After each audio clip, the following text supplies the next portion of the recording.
So first of all, welcome back to Whistler. When was the last time you were here in Whistler? It's been quite a while. The last time I was here, I was actually opening for Bobcat Goldthwait. And now you're here obviously for a major Pride event. You have a huge following within the gay community, no question, but you actually grew up in a very diverse city, San Francisco, and yet even with all that diversity, you had challenges growing up gay. Well, my own challenges, I think, are really just about the fact that all LGBT kids have a hard time growing up. I mean, it's just, children know when there's kids who are different, and so that's why I try to do a lot of LGBT outreach for kids. I like to talk about, you know, just how hard it is and just talk about the importance of kind of being in connection with kids who are gay and who are growing up with that. Let's maybe just chat very briefly about Be Robin.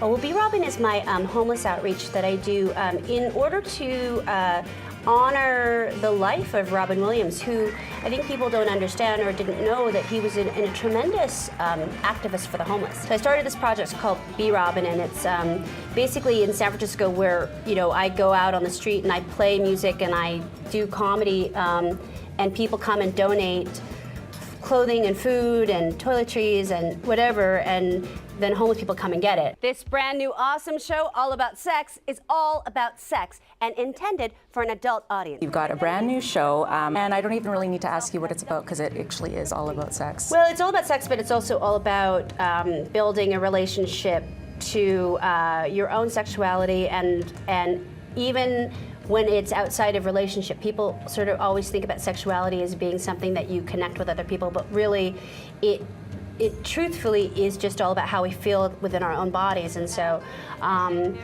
it's a show that's really about advice, but it's also about honesty and connecting, and I think it's an important venue for women to kind of get together and talk, and so I'm really proud of it. You must think that at some point there's a line, I think again to the Golden Globes when, you know, there were jokes made about Bill Cosby, and that is such a sensitive and serious topic. Do you think that that was a bit far?